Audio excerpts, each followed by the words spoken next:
Chapter 10, Organization for Sales and Advertising. Good day, ma'am. I am Jeneriel Cagas, a Bshm 2B. For today's presentation, I will be present at Chapter 10, Organization for Sales and Advertising.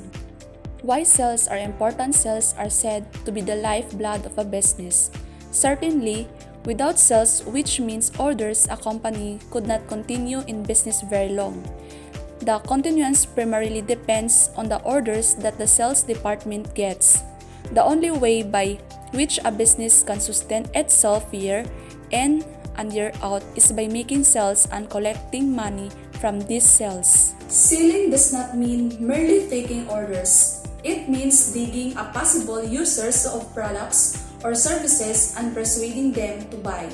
The very importance of selling or the sales department is manifested during periods of depressed business conditions. Example, when it is difficult to get orders as to find buyers of the product or service. When business drops off due to a decline of sales, workers are laid off, and this persists until business get better, meaning until the companies, salesmen will find it easier to get orders. Some concerns take advantage of depression time to put out new products or to improve the present products. Other companies feverishly cut their prices in a frantic effort to get business. Sales and marketing. Sales, as a department of an enterprise, is but a manifestation of the bigger business function of marketing. Very often, sales and marketing are used interchangeably. Marketing has been defined as the business activities involved in the flow of goods and services from the point of production to the point of consumption. It is part of the function of marketing to take the goods from the producers and to perform the necessary functions to make them available to the consumers when he wants them, where he wants them, and in the quantities he wants them. Marketing functions. In the marketing of industrial, commercial, and consumer goods, certain inescapable tasks must be performed. These tasks are called marketing functions. These functions are buying, selling, transportation, storage, standard fashion, finance, press clicking, and the providing of market information. 1. Buying. This involves the selection of the kind of goods to be bought and the determination of the quality desired as well as the proper quantity needed for the specified purpose. 2. Selling. An important characteristic of a capitalistic economy is speculative production, the manufacture of goods before orders for them are received.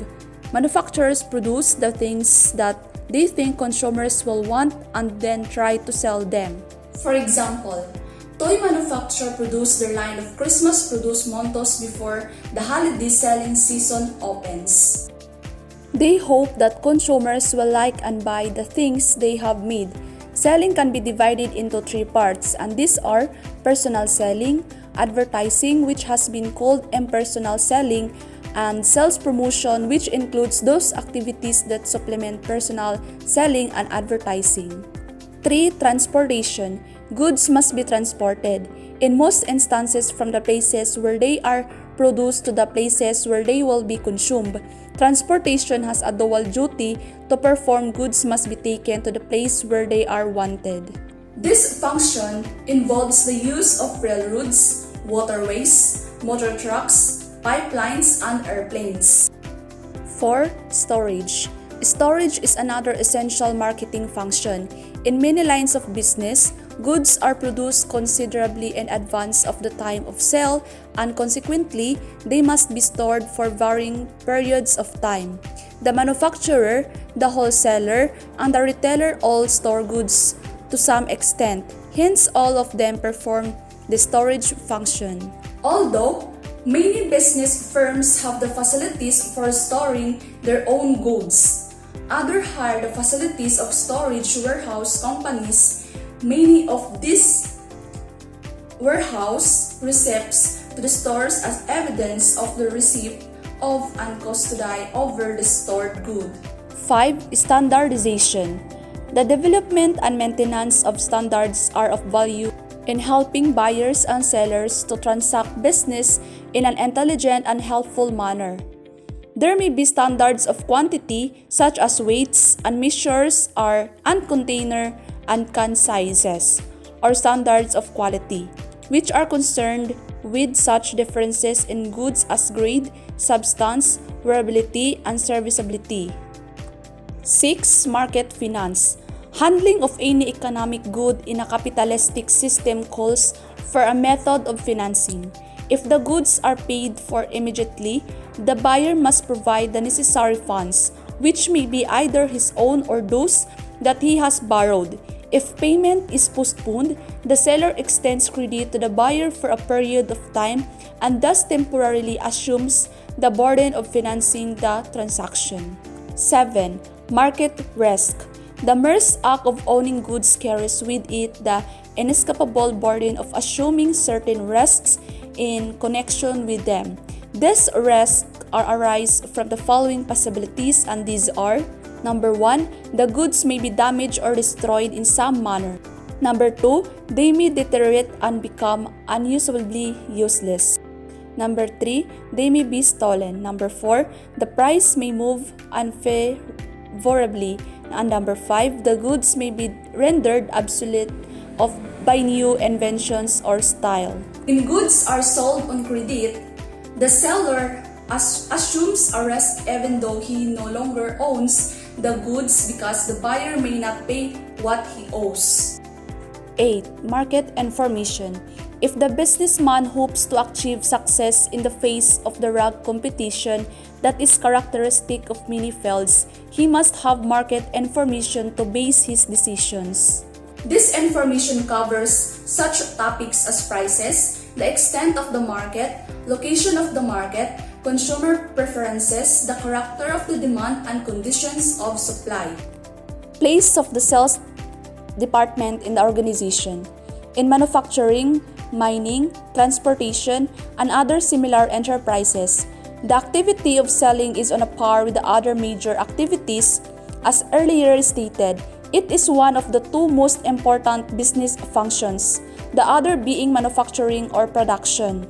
As such, it should have equal voice in the determination of all major policies related to quality and type of product produced, to methods of distribution, to terms of sales, and to all other activities that exert influence upon sales. The sales organization. The sales organizations should be developed to meet the specific needs of the enterprise. The organization structure, however, is influenced by many factors, among which are the nature of the product, the nature of the market sought, the marketing plan, the outgrowth of custom or tradition, the size of the company and volumes of sales, the organizational philosophy of top management. Nature of the product. The company should choose the type of organization best suited to market the product. For instance, industrial or producers' goods are often sold directly to the customers or with a minimum of channels of distribution and therefore require a smaller sales organization to distribute the same volume. Many types of business goods are technical in character, thus requiring an engineer consultant to sell them. A soft drink may require a big advertising and promotion department. A highly styled item, such as women's ready-to-wear garments, usually calls for the selection of only one or a few distributors in a community, while the sales policy for a branded commodity is formulated to secure wide distribution. Nature of market sought. The nature of the market sought influences the type of sales organization somewhat in the same manner as does the nature of the product. The market for consumers' goods is a broad one. The market for producers' goods is more restricted.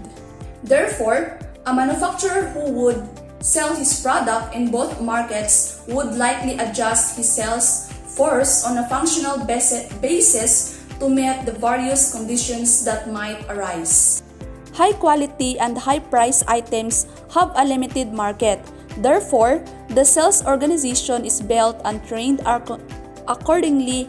However, a company desiring to manufacture products for two distinct markets, the high price and the low price, may have separate sales organization. The marketing plan. The plan of marketing is often governed by the nature of the product as well as by the market desired. Although these are not the only basis of selecting a particular plan. The manufacturer, for instance, may sell the woman's silk hosiery he produces through any or a combination of the following methods. 1. Direct to the consumer, either through personal selling or mail orders. 2. Through wholesalers or retailers to the consumer. 3. Through selling agents. 4. Through company branches to the retailers. And 5. Any combination of the foregoing. Customs and tradition. Custom or tradition is influential in determining the channel to be used for marketing the product, and the particular channel suggests certain types of sales organization. Certain companies freak out with customs and select channels they deem best, and which are particularly noticeable in the frequent attempts to fit organization to the capacities of available sales personnel. The size of the company. The size of the enterprise and its sales volume have much to do with the organization of the sales force. The small enterprise may have no separate sales research, advertising, or promotional department, whereas the large enterprise may have these departments attached to the parent organization and may also have similar departments of the respective operating divisions. The philosophy of management. This factor may likewise influence the sales organization trust of the company. For instance, may be inclined to believe in highly centralized control with all major decisions in relation to credits, advertising, and so forth, confined in the home office. On the other hand, another company may follow the of promoting decentralized sales activities. Essential functions of selling effort. Making sales does not mean merely taking orders. It means locating more and more possible users of the product or service and persuading them to buy. Selling may be divided into three functions, namely, finding out what people want and need, finding people who want or need it, and getting orders from them. All these functions are concerned with people as potential customers. All sales efforts with a customer. Some authorities claim that every consideration of business starts with the customers. It is necessary them to find out what the customer wants and give it to him. The other question is, what human need that which is not already satisfactorily supplied? The question implies not that a brand new product must be found, but that it present available products or services do not meet the customer's needs. Perhaps an improved product or service will do so. In a broader sense, however, selling may take on more diversified activities in a big marketing organization. The function of selling would be further subdivided into the following functions, and these are: number 1 is product planning and development. This function finds out what customers want and need. It seeks to satisfy the desires of buyers. It determines the kind, form, style, and quality that the goods to be sold should possess. Number 2, contractual function. This refers to the task of seeking out and locating buyers. When salesmen go from establishment to establishment looking for buyers who may want their goods, they are engaged in this function. 3. Demand creation. This is essentially the task of advertising. Selling is not involved merely in satisfying existing needs. It also creates new desires and demands. 4. Negotiation. The seller must negotiate with the buyer on quality, quantity, shipment, payment, and other incidentals of the sale. There has to be a meeting of the minds. Number 5. Contractual. The seller transfers title over his goods to the buyer. This is done through a contract, whether verbal or written. Channels of distribution. By channel of distribution are the steps by which products are distributed from the producer or manufacturer to the consumer. It refers to the course followed in the transfer of title to goods. In case, however, of enterprises that render services rather than manufacture articles, the product is almost always sold directly to consumers. But for manufacturers, the selection of the proper channels of distribution is very essential. In the flow of goods from a manufacturer to the consumers, the following channels may be used. 1. From the manufacturer directly to the consumer. A manufacturer may sell his goods directly through the use of company salesmen, retail outlets owned by the company, and selling only its products or through mail orders. 2. From the manufacturer to a retailer to the final consumer. Items of personal consumption may be sold through this channel. 3. From the manufacturer to the wholesaler or to the retailer to the consumer. This channel is usually called the orthodox or normal channel because it is most often used. Groceries, hardware, drugs, and dry goods move from the manufacturer to the consumer in this fashion. 4. From the manufacturer through a sales agent to the wholesaler to the retailer and finally to the consumer.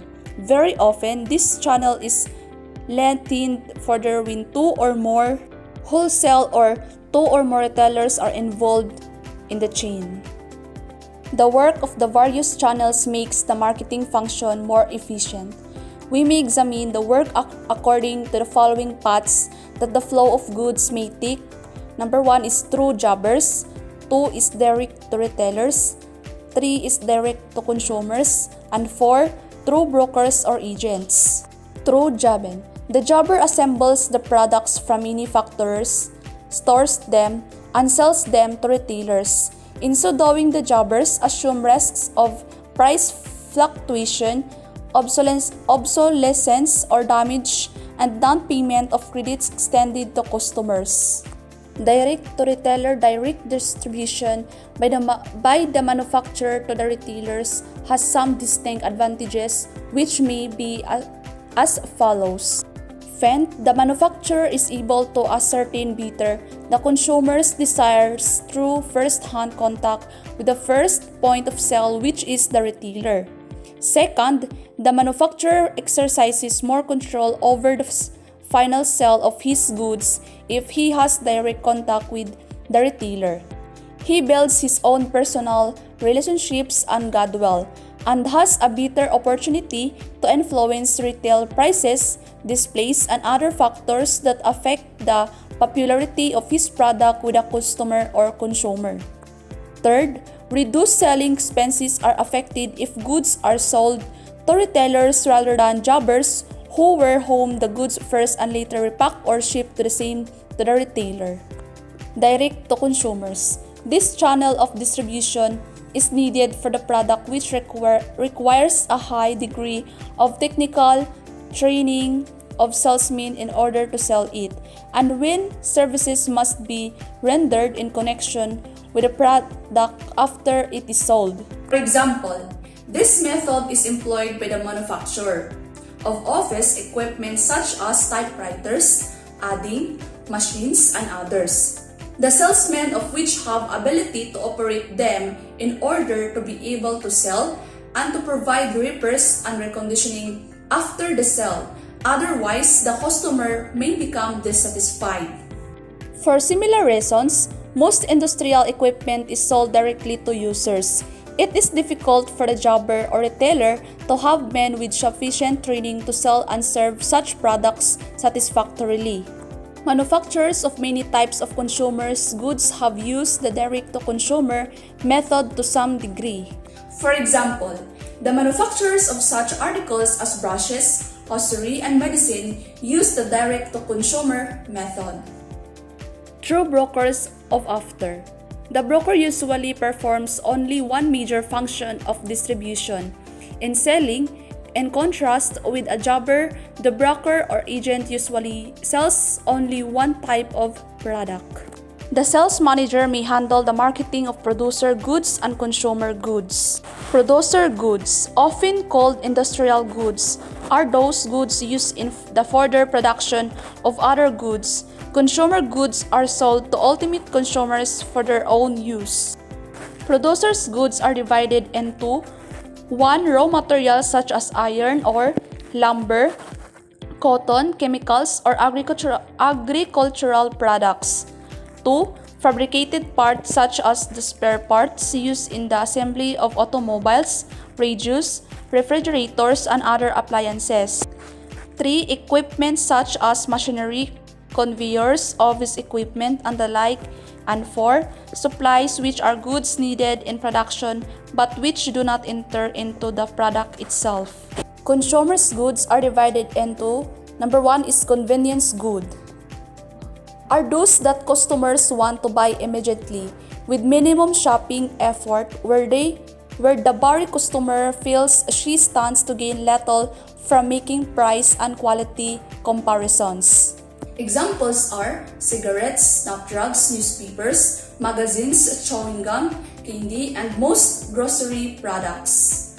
2. Shopping goods are those goods for which customers shop, comparing the price and quality of various brands by shopping in several stores, studying performance evaluations, and reading advertisements. They can be divided into 2 classifications depending on what customers are seeking: homogeneous and heterogeneous shopping goods. 3. Specialty goods are those that customers insist upon finding and search for until they find them. Examples include jewelry items, watches, expensive chinaware, automobiles, and evening clothes. 4. Unsought goods are those items that potential customers don't want yet, or don't know they can buy, or aren't looking for. Examples include memorial park, cemetery lot, encyclopedia, or etc. Continuous sales research is necessary. Many concerns maintain research bursts in order to keep abreast of developments in both products and markets. Professional researchers are available for concerns that do not wish to operate their own research department. One of the most important purposes of sales research is to develop new products and improve the old ones. Market research. The study of markets is then another job for sales research. Markets may be actual or potential. An actual market is one in which there is an existing demand which may or may not be supplied at the present time. In any case, the demand is there. A potential market is one in which the demand does not merely exist. Considering demand as an expressed desire and not merely as an unexpressed need, the potential market may offer greater possibility than the actual market, but its development may take longer and cost more. There are 5 directions that may be taken to meet competition, any one or all of which may be necessary, as may be determined by the market studies of the research department. These directions or factors are price, quality, service, terms, and product. Price. Its importance. Commonly, price is the expression of market value. It is the amount of money that will purchase the goods or services, and which an article can command in exchange. The consumer's price is the amount of money he must pay for the goods or services. The producer's price, the amount of money he receives for the product. Price is important to consumers because the amount of funds at his command must be distributed among the various goods and services he requires or desires. Quality is not all important, but plays an important part in business and in competitions. Quality for quality. Other things being equal, the low price is more attractive than the high price. In case the materials or goods are purchased for resale, the price has a definite bearing on the cost on which the resale price will be figured. What is quality? Quality is considered more important than price, especially when buying to specifications. The term quality, however, has been rather misused. The 10 quality good does not mean what many consumers think it means, for quality exists in different levels. For example, canned salmon comes in several grades, from the finest stalls at top prices to the lowest preparation designed for cuts. Quality is purely a relative term. Goods may be classified accordingly to give levels of quality, such as best quality, high quality, good quality, medium quality, and standard quality. And if they are marketed in these different levels of quality, there would be buyers at each level. Once a manufacturer has established the level of quality for his product, he must maintain such a level. Consumers do not easily forget the lowering of quality of goods that has long been fixed at a certain level. Relation of quality, price, and service. Quality and price are powerful factors in meeting competition, but they must supplement each other to be wholly effective. It is difficult to convince satisfied customers that a competing product is as good as the established one. A lower price may create suspicion of a lower quality. A new manufacturer or producer employs other methods in breaking into an established market, and one effective method is rendering superior service. For example, the soft drink companies, the Coca-Cola and Pepsi-Cola companies, to boost up their sales, extend free and timely delivery and the use of small box coolers to those who buy the company's products. Very often, can owners patronize gasoline stations because of the service and not the brand of gasoline sold. Terms, the fourth feature considered in competition, though it is not so important as price. Quality and service refer to the time allowed to customers for paying bills and includes also cash and trade discount. Sales planning and sales promotion. Effective direction of the sales effort of an enterprise requires careful planning or routine operations, special attention to promotional work, and dynamic leadership in the entire program. To effect the conceived plan, the following are required: qualified personnel force, special approach, and study of markets and territories. Personnel forces. The very first one to be mentioned is the sales manager, who must possess the desired characteristics to undertake the work mentioned above. He is responsible for the hiring of qualified persons to perform each function. For instance, in the case of planning of sales quotas, forecasting regional possibilities, and handling the multiple of details necessary for the smooth operation, personnel of high-level qualifications are needed. Special approach. Sales promotion also requires a special approach which includes constructive imagination if it is to be truly creative and not merely a repetition of previous efforts. Study of market and territories. Sales planning involves the study of markets and territories. It requires an analysis of past results, trends in industry, and the consideration of general business conditions. The field sales force. The supervision of the field sales force is such an important aspect of sales management that it deserves special mention. A sales organization in the field may be divided according to a geographical basis.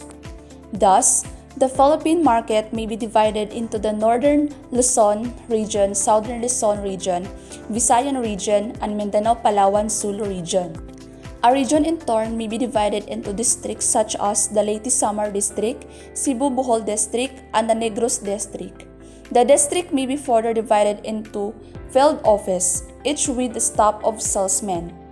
The field sales forces may also be divided into the classes of customers being serviced, such as stores, hospitals, or wholesalers, or according to the type of product sold. Sales promotion activities are designed to supplement and assist direct selling efforts. Sales promotion must be correlated with a regular sales program or consumer well may result. Guided by the general sales program, sales promotion activities may include the development of special campaigns, much as direct mail advertising, The development of dealer sales helps in the form of displays, the insurance of sales manuals, the employment of almen and demonstrators, the distribution of samples, and the use of trade exhibits or other forms of promotion. Advertising. Advertising is defined as any paid form of non-personal presentation and promotion of ideas, goods, or services by an identified sponsor. This definition involves 4 key elements, and these are paid form, non-personal presentation, ideas and services, as well as goods, and an identified sponsor. Advertising is an integral factor in modern merchandising. Its motive is to create demand for a particular product or service. Advertising specifically strives to present the item advertised in a favorable light. For instance, advertising carried by the trade association seeks to foster the demand for the product of the industry represented by the association. Advertising is attributed to have certain specific purposes. The primary purpose is to bring the company and its products quickly and favorably to the attention of the consumers who may not be reached by the salesman in a reasonably short time. The secondary purpose is to pave the way for salesmen, and the third purpose is to create goodwill toward the company. The advertising department is usually the advertising department factoring enterprise, in which case the advertising manager is a division of the sales department responsible to the sales manager. It is essentially an aid to selling and a part of the selling function. In some cases, where the major selling effort is built around advertising, the sales department and the department are separate, both reporting to the general manager on the same level as in the case of an organization for a large department store. Purpose of advertising. The study of business shows that advertising is used for numerous purposes. Some companies, however, have not given adequate thought to the question of exactly what they are trying to accomplish with their advertising. Among the purposes of advertising that may be mentioned are the following. Number 1, bringing customers to the place where goods are sold. Number 2, persuading customers to ask for a specific product. 3, to assist salesmen in making sales upon calling on the customer. And 4, building institutional goodwill. Department stores use advertising in a similar manner, featuring different price appeals such as school opening sales, pre-season or past-season sales, economy sales, or etc. For the purpose of attraction, some store owners even employ designers of furniture or clothing to give lectures on whatever attractive aspects may be said about the particular product. Other stores provide space for local art exhibits. Some use big pictures of well-known movie actresses. For example, a number of children's television programs are sponsored by manufacturers of food products, a program consisting of cowboy stories, a Mickey Mouse cereal, or anything that the instance interest of children. Assisting selling and making sales. Extensive advertising is used by the manufacturer for this purpose. The idea is to familiarize the customer with his products and to create favorable attitude toward his company before the salesman is extended a cordial welcome by the customer. For example, metal products frequently advertise in trade papers that are read by their customers. Other companies provide the retailer with attractive window displays and store decorations that serve the dual purpose of creating consumer interest by the retailer. Producing direct sales. Under some circumstances, advertising is used for the purpose of persuading the customer to make direct orders or purchases. For instance, the catalogs of mall orders houses present merchandise in such a way that the customer can, without going to the shopping center and without the vendor, write out an orders. Other purposes and advantages. In addition to the foregoing, the following purposes may also be briefly cited. Prices are kept within reasonable limits. 2. Advertising facilitates and utilizes the advantages of standardization. Number 3. Advertising enables customers to save time and effort. Number 4. Advertising results in goodwill, which leads to repeat sales. It enables the opening of new markets, the expansion of present ones, and the retention of old ones. 5. Advertising stabilizes production by encouraging buying when normal buying is low. And lastly, number 6, the use of ethical advertising benefits the whole industry. Broadly, media may be classified as follows. 1. Periodical media, newspapers, magazines, directories, journals, and programs. 2 is broadcast media, television, radio, and number 3, mass media, outdoor, posters, billboards, electric spectaculars, transportation, car cards, transit radio, point-of-sale displays, and novelties, cinema or theater advertisements. And number 4, direct mail media, follow-up letters, circulars, catalogs, broadsides, package inserts. Rarely does a single company use all the different media of advertising. Usually, a company selects those that will accomplish objectives economically.